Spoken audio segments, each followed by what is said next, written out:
अस्सलाम वालेकुम student. MD-CAT 2020 ई-कैच 2020 स्टूडेंट्स और PPSC प्रिपरेशन के लिए helpful lecture, MCQs type lecture. आज का लेक्चर क्वांटम नंबर के MCQs हैं। क्वांटम नंबर टॉपिक से related MCQs। Number 1, the principal quantum number small n represents. अब इसमें 4 ऑप्शन हैं, जो मोस्ट करेक्ट आंसर होगा वही एक्यूरेट होगा। Option A alpha, size of electronic cloud. Beta, average energy of electron. Charlie, average distance of electron from the nucleus. Delta, all of above. तो अगर हम देखें ऊपर की इंफॉर्मेशन, तो प्रिंसिपल क्वांटम नंबर की ऊपर के तीनों ऑप्शन की इंफॉर्मेशन करेक्ट हैं। असल में principal quantum number, size, average energy और distance of electron from nucleus, यही इंफॉर्मेशन प्रिंसिपल क्वांटम नंबर देता है। तो मीन्स डेल्टा ऑप्शन हमारा करेक्ट हुआ, all of above. Principal quantum number is related to the, जैसे फर्स्ट MCQs है, ये भी ऑलमोस्ट उसी तरह का है। तो प्रिंसिपल क्वांटम नंबर किस चीज़ से रिलेट करता है? तो ये रिलेट करता है साइज ऑफ ऑर्बिट, शेल का साइज क्या है, इलेक्ट्रॉनिक क्लाउड का साइज कितना है फ्रॉम द न्यूक्लियस। तो ये प्रिंसिपल क्वांटम नंबर बताता है। अगर हम इसके ऑप्शन देखते हैं, अल्फा कहते हैं ऑर्बिटल एंगुलर मोमेंटम, ये गलत है। Size and shape of orbital, ये भी गलत है, शेप नहीं बताता। ओरिएंटेशन ऑफ ऑर्बिटल, ये भी नहीं बताता। Average size of orbit, delta option हमारा करेक्ट ऑप्शन है। Quantum number that defines the shape of orbital occupied by the electron is. तो अब शेप ऑर्बिटल की कौन सा क्वांटम नंबर बताता है? Option alpha, principal quantum number.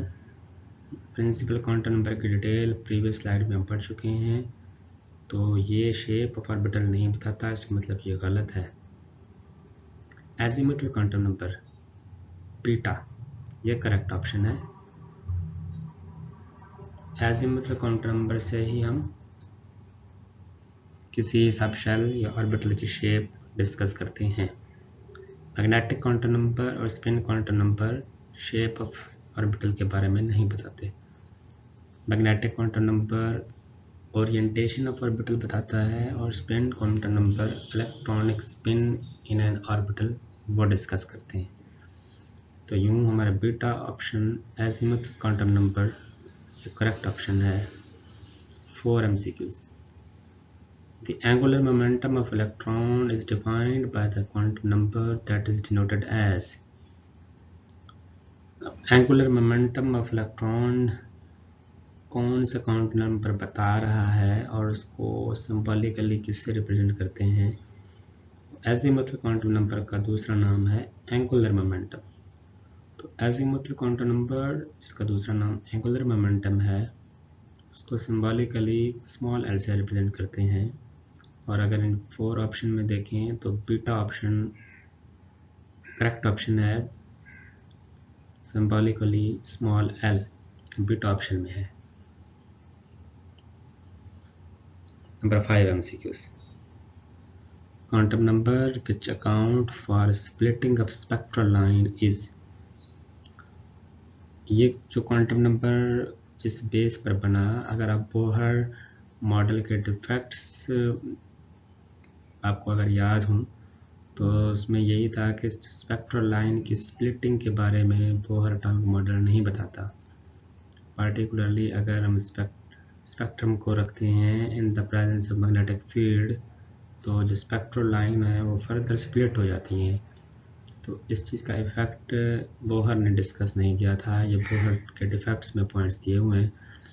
तो ये ज़ीमैन इफ़ेक्ट कहलाता है। Under the influence of magnetic field spectral line divide हो जाती हैं तो ये जो क्वांटम नंबर है ये magnetic quantum number, correct option यही है, option Charlie. Magnetic quantum number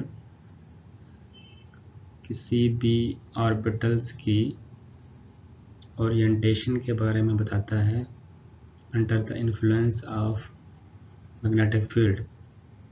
अगर मैग्नेटिक फील्ड नहीं है तो तमाम के तमाम ऑर्बिटल्स की एनर्जी सेम होती है, तो वो डीजेनरेटेड ऑर्बिटल्स कहलाते हैं। और जब मैग्नेटिक फील्ड अप्लाई करते हैं तो उनकी ओरिएंटेशन डिफरेंट हो जाती है स्पेस में, और वो एनर्जी सेम नहीं रखते, डिफरेंट एनर्जी के हो जाते हैं। तो इनका इफेक्ट, मैग्नेटिक फील्ड का effect on orbitals orientation is called magnetic quantum number, और इसका दूसरा नाम है ऑर्बिटल ओरिएंटेशन क्वांटम नंबर भी इसे कहते हैं, मैग्नेटिक क्वांटम नंबर को। तो 5 नंबर MCQs का करेक्ट ऑप्शन हुआ magnetic quantum number. 6. The px, py, pz orbitals are called degenerated orbitals as they have. अभी मैंने आपको बताया कि degenerated orbitals वो होते हैं जिनकी एनर्जी सेम होती है, इक्वल होती है। तो अगर आप ऑप्शन देखते हैं, अल्फ़ा में डिफरेंट शेप है, ये गलत है। बीटा में सेम साइज़ है, ये भी गलत है। तो इक्वल एनर्जी चार्ली ऑप्शन में है, तो ये करेक्ट है। इस तरह ओरिएंटेशन पे डेल्टा में जो ऑप्शन दिया हुआ है ये भी गलत है। Total values of magnetic quantum number 7 MCQs. Total values of magnetic quantum number for a given value of azimuthal quantum number is. तो स्टूडेंट आप जानते हैं कि azimuthal quantum number subshell orbitals की शेप के बारे में डिस्क्राइब करता है, SPDF, और S की वैल्यू को azimuthal quantum number 0 से रिप्रेजेंट करता है, और P की वैल्यू 1 और D सब शेल 2 से रिप्रेजेंट करते हैं, इस तरह F सब शेल को 3 से। तो it means if you have any values of azimuthal quantum number like 2, 3, then you can calculate total values of magnetic quantum number by putting the values of azimuthal quantum number value L in a formula. अब जो 4 option दिए हुए हैं इसमें से कौन सा formula correct है? अल्फ़ा 2n² ये गलत है, बीटा 2l+1 ये करेक्ट ऑप्शन है। तो L की वैल्यू यहाँ पुट कर लेंगे। सपोज अगर हम L की वैल्यू 1 करते हैं तो 1 2 से मल्टीप्लाई होगा तो 1 से रहेगा, प्लस 1 करेंगे 3 आंसर। तो L वैल्यू 1 पुट करते हैं तो 1 एजिमुथल क्वांटम नंबर में P सब शेल के लिए, P ऑर्बिटल के लिए है। तो P orbitals, P subshell के 3 ऑर्बिटल्स होते हैं। तो यूँ P सब शेल के कितने ऑर्बिटल्स होते हैं ये हमें इस फार्मूले से कैलकुलेट कर सकते हैं। 8 MCQs.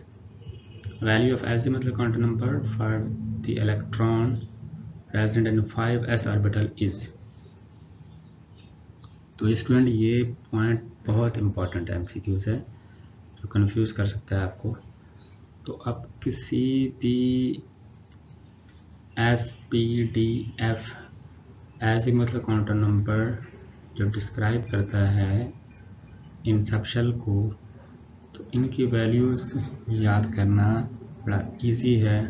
मैंने अभी बताया कि S सब शेल, चाहे वो S सब शेल फर्स्ट शेल का हो, सेकंड शेल का हो, थर्ड शेल का हो, S सब शेल 4 का हो, या 5 शेल का S सब शेल हो, 5S, तो S की वैल्यू हमेशा 0 होगी एजिमुथल क्वांटम नंबर में।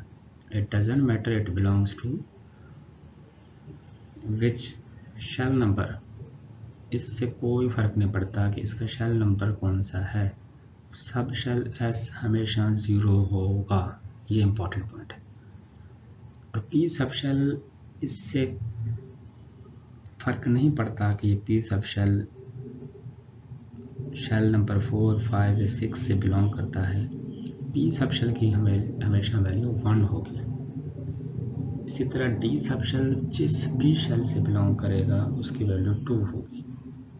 चाहे डी से पहले 3 लगा हुआ है, 4 लगा हुआ है, 3D, 4D, 5D, तो डी की वैल्यू एजीमुथल क्वांटम नंबर में हमेशा 2 होगी और इसी तरह एफ की वैल्यू 3 होगी। तो अब स्टेटमेंट को दोबारा देखते हैं और फिर आंसर ढूंढते हैं। Value of azimuthal quantum number for the electron present in 5s orbital is, तो क्योंकि s ऑर्बिटल 5s ऑर्बिटल है तो हमने 5 को नहीं देखना, हमने देखना है कि s ऑर्बिटल की एजीमुथल क्वांटम नंबर में वैल्यूज क्या होती है। तो s की वैल्यू तो 0 होती है, तो इसमें देखें ऑप्शन अल्फा 0 वैल्यू, ये करेक्ट ऑप्शन है। 1, 2 and 4 incorrect. 9. If value of azimuthal quantum number is 2, there will be dash value for magnetic quantum number. अब azimuthal quantum number की वैल्यू बताई हुई है, आपने मैग्नेटिक की वैल्यूज बतानी है। तो सिंपली ऊपर MCQ नंबर 7 में जो फार्मूला हमने पढ़ा 2l+1, उसमें ये 2 वैल्यू पुट करें, l की जगह पर 2, तो 2 मल्टीप्लाई हो जाएगा 2 से, 1 में ऐड करेंगे तो 5 आंसर आएगा। तो अब देखते हैं कि इस ऑप्शन में अल्फ़ा 2 ये गलत है, बीटा 3 ये भी गलत है, चार्ली 4 ये भी गलत है, और 5 जो है वो डेल्टा में है, ये करेक्ट आंसर है। The value of azimuthal quantum number for the last electron of n atom is nitrogen atom. अब देखते हैं नाइट्रोजन एटम का एटॉमिक नंबर 7 होता है, तो 7 एटॉमिक नंबर है। आपकी कन्फिगरेशन अगर आप देखें तो फर्स्ट शेल में तो 2 इलेक्ट्रॉन और रिमेनिंग जो सेकंड शेल है उसमें 5 इलेक्ट्रॉन है। सेकंड शेल जो लास्ट शेल है नाइट्रोजन का, तो इसमें भी 2 सब शेल होंगे सेकंड शेल में, S और P। तो आपको पता है 5 इलेक्ट्रॉन में से 2 इलेक्ट्रॉन तो चले गए S सब शेल में, रिमेनिंग जो 3 इलेक्ट्रॉन है वो P सब शेल में आएंगे। तो अब वो कह रहा है कि P सब शेल में इलेक्ट्रॉन जब रहेंगे तो एजीमुथल क्वांटम नंबर में उस P सब शेल यानी 2P की क्या वैल्यू होगी।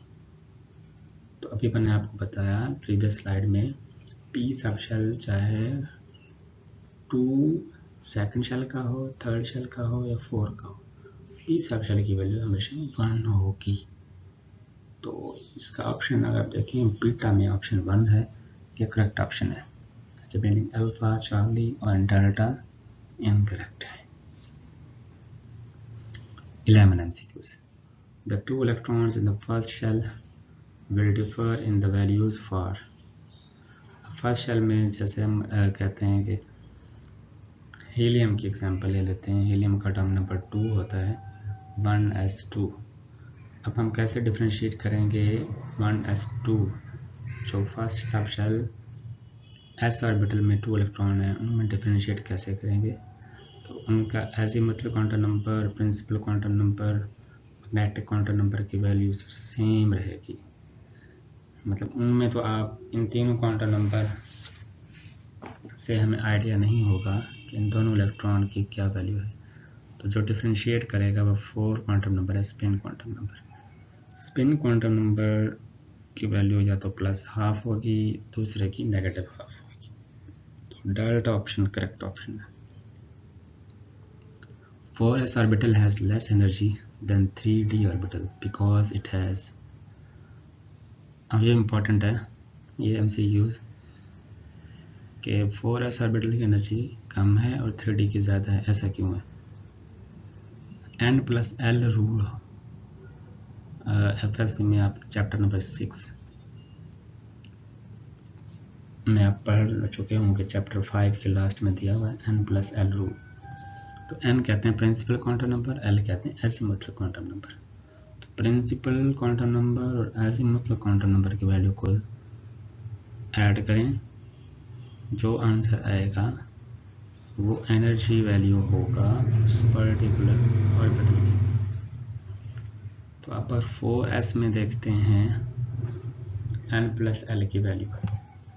अब 4s में n की वैल्यू तो 4 है क्योंकि प्रिंसिपल क्वांटम नंबर इसमें 4 है, और एल की वैल्यू 4s में 0 होगी, वो एस सब शेल 0 होता है। 4 + 0 आंसर 4 आएगा। इस तरह 3d की अगर n + l वैल्यू कैलकुलेट करें तो n की जगह 3 प्लस d की जगह जो l एजीमुथल क्वांटम नंबर है उसकी जगह 2 लिखेंगे। d सब शेल की वैल्यू 2 होती है एजीमुथल क्वांटम नंबर में। 3 + 2 5 हो जाएगा। तो 4s का आंसर 4 आया और 3d का आंसर 5 आया। तो मैक्स जितना ज़्यादा आंसर होगा उसकी एनर्जी ज़्यादा है, जितना आंसर कम होगा n + l का उसकी एनर्जी कम होगी। तो यूँ 4s की एनर्जी कम हो जाएगी। और ये किस फार्मूले से हम एक्सप्लेन करते हैं, ये हम करते हैं n + l रूल के फार्मूले से, और लेस वैल्यू होगी तो उसकी एनर्जी कम होगी। तो ऑप्शन चार्ली करेक्ट ऑप्शन है, lesser value of n + l। Option alpha greater value of n ये भी इनकरेक्ट है। Option beta lesser value of l ये भी गलत है। Option delta greater value of n + l ये भी गलत है। ऑप्शन चार्ली करेक्ट ऑप्शन है। 13. No two electrons in an atom can have the same set of identical quantum number. It is the statement of option alpha Aufbau principle, option beta Hund's rule, option Charlie Pauli exclusion principle, option delta none। तो option alpha ऑफबा principal कहता है कि आप low energy से high energy में electronic distribution करें। तो ये स्टेटमेंट तो ऑफबा प्रिंसिपल की नहीं है। हुंड्स रूल कहता है कि अगर डिफरेंट ऑर्बिटल्स अवेलेबल हैं, इलेक्ट्रॉन को सेपरेट ऑर्बिटल में रहना चाहिए सेम स्पिन के साथ, rather than putting them in a single orbital having opposite spin. तो ये स्टेटमेंट हुंड्स रूल की है। इसका मतलब हुंड्स रूल भी यहाँ गलत है। पॉली एक्सक्लूजन प्रिंसिपल की स्टेटमेंट यही है। तो Charlie option Pauli exclusion principle is correct. The orbital with n value 3 and l value 2 is, अब जहाँ n की वैल्यू 3 होगी तो l की वैल्यू अगर 2 हो, ये कौन सा सबशेल है, तो ये 3d है। 3 रिप्रेजेंट्स n वैल्यू और d रिप्रेजेंट्स l वैल्यू 2। हम बार बार डिस्कस कर चुके हैं कि एजीमुथल क्वांटम नंबर में d सबशेल की वैल्यू 2 होती है। तो n वैल्यू 3 हो और l वैल्यू 2 हो तो it will be 3d। This is last MCQs। Quantum number में ये लास्ट MCQs था। नेक्स्ट लेक्चर किसी और टॉपिक के साथ होगा। आप तमाम स्टूडेंट्स टच रहिए इस चैनल के साथ और सब्सक्राइब करें इस चैनल को ताकि फर्दर MCQs आप देख सकें। Thank you.